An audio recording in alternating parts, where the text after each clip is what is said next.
Cordial saludo. A continuación, trabajo individual presentado por Juana de Dios Guerra Anaya, Legislación Laboral, Grupo 10, Rol Profesional en Salud Ocupacional, capítulo 4 y 5, presentado al doctor Alexander Plas, Universidad Nacional Abierta a Distancia, UNAD, Ciudad Santa Marta, Escuela de Ciencias Básicas, Tecnología e Ingeniería, 22 de noviembre del 2015.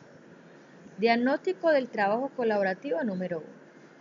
Con el trabajo colaborativo número 1 pude adquirir diferentes conocimientos. Empezamos con la película, el método que emplea los comparativos para elegir una persona a un puesto de trabajo, analizando los diferentes tipos de personalidades y sus diferentes comportamientos a la hora de trabajar en equipo. Se observa la importancia en la elaboración de la hoja de vida, las diferentes clases de contrato y cómo diligenciarlo a la hora de contratar al personal. El derecho fundamental que tiene un trabajador a la hora de ser contratado a la salud, pensión y riesgo profesional y cómo el empleador debe diligenciar. Capítulo 4. El CRE o Impuesto a la Renta para la Equidad. A partir del 1 de mayo de 2013 se crea la retención en la fuente a título de CRE. Es una nueva retención en la fuente establecida en la Ley 1607 del 2012. El CRE o Impuesto a la Renta para la Equidad es un impuesto de carácter nacional. El hecho generador de este impuesto lo constituye la obtención de ingresos que sean susceptibles de incrementar el patrimonio de los sujetos pasivos en el año o periodo gravable. ¿En qué consiste el impuesto CRE? Es el impuesto sobre la renta para la equidad, aporte con el que contribuyen las sociedades y personas jurídicas asimiladas contribuyentes declarantes del impuesto sobre la renta y complementarios en beneficio de los trabajadores, la generación de empleo y la inversión social, impuesto creado a partir del 1 de enero de 2013, artículo 20. Retención en la fuente para empleados.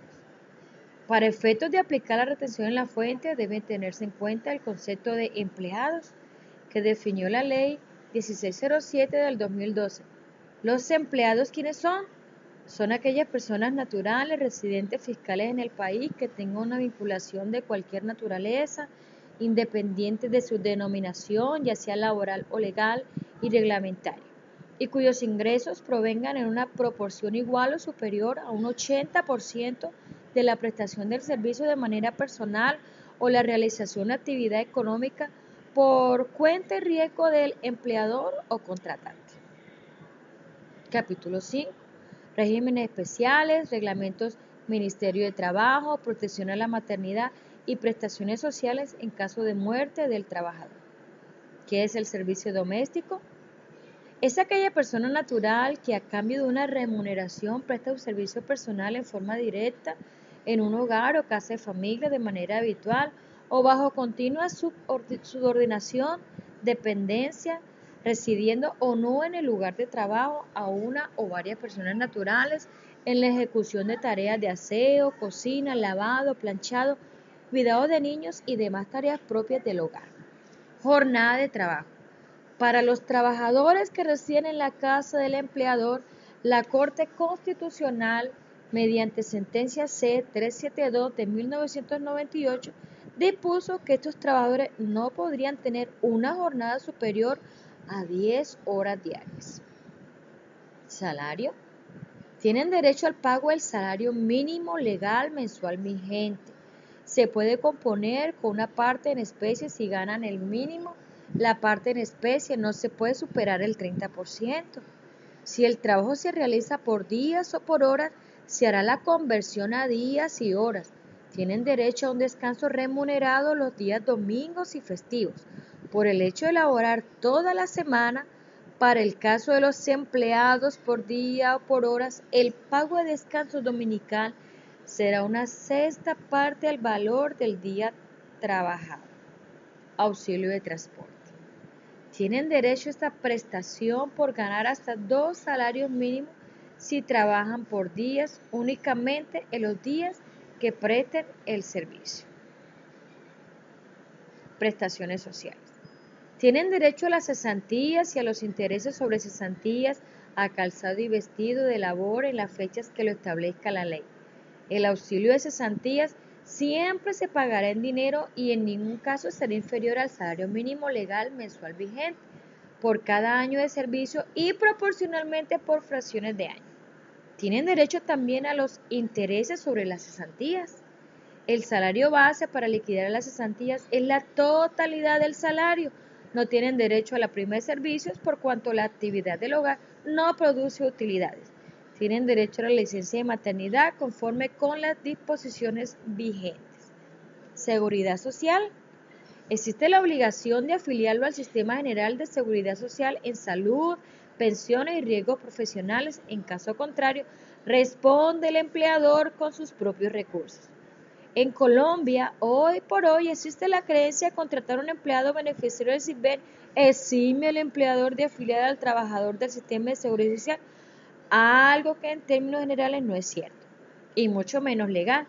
Así, la afiliación a salud y pensión y riesgo profesional es obligatorio para todo trabajador que tenga una relación laboral, oral o escrita con un empleador. Indemnización por despido. Si se da la terminación del contrato por decisión unilateral y sin justificación por parte del empleador, este debe cancelarse al trabajador el valor de la indemnización que consagra la ley. ¿Vacaciones? Por cada año de trabajo le corresponde 15 días hábiles consecutivos de descanso remunerado con el salario que esté devengando, en dinero o en especie, en el momento de entrar a disfrutarlas. Hay contrato de trabajo cuando el trabajador con los empleados del servicio doméstico reúnen los 3 elementos básicos de la relación del trabajo: prestación de actividad personal, la subordinación y una remuneración. ¿Qué trabajadores no se consideran del servicio doméstico? Pues no se consideran aquellas personas que trabajan en empresas, club social, establecimiento comercial, colegio, hacienda y en general, unidad de explotación económica, aunque sea empresas sin ánimo de lucro. Los trabajadores que cumplen actividades preferentes de celaduría en fincas o casas de recreo carecen de carácter de trabajador doméstico y se rigen por el sistema de prestación ordinaria. Trabajo de menores de edad. Todo miembro deberá fijar una edad mínima para los trabajadores domésticos, compatible con las disposiciones de convenios sobre la edad mínima y sobre las peores formas del trabajo infantil. Edad que no podrá ser inferior a la edad mínima estipulada en la legislación nacional para los trabajadores en general. Trabajadores menores de edad. Son menores de edad las personas que no han cumplido los 18 años de edad. Presunción del contrato de trabajo con los menores. Las prestaciones de servicio hechas por menores de edad en beneficio de terceros se presumen regidas por contrato de trabajo, siempre y cuando las actividades que desarrollen estén orientadas a la explotación económica, es decir, representante lucro al empleador. Autorización para trabajar, edad mínima de admisión al trabajo y derecho a la prestación laboral de los adolescentes autorizados para trabajar. Edad mínima de admisión al trabajo son 15 años.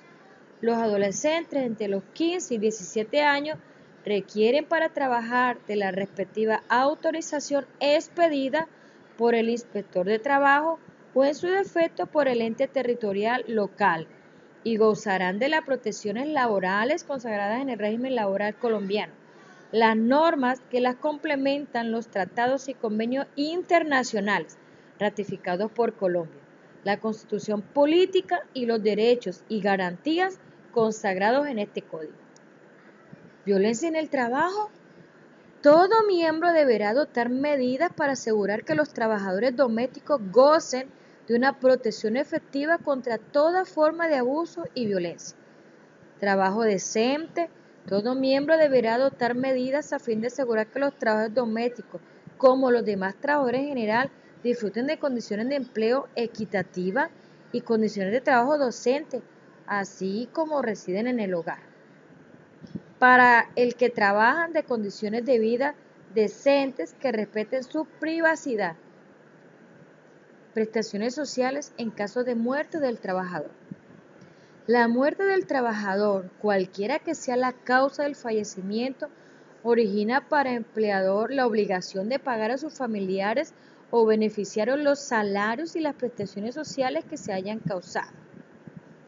Las prestaciones sociales de orden legal que pueden tener origen en el derecho al fallecimiento del trabajador activo o pensionado, con la sustitución pensional, la pensión de sobrevivientes, la indemnización sustitutiva de la pensión de sobrevivientes y el auxilio funerario.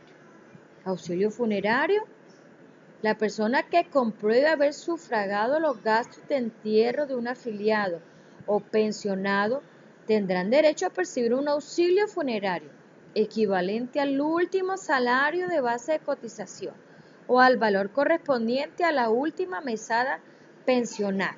Recibirá, según sea el caso, sin que este auxilio pueda ser inferior a 5 salarios mínimos legales mensuales vigentes ni superior a 10 veces dicho salario. Conclusión.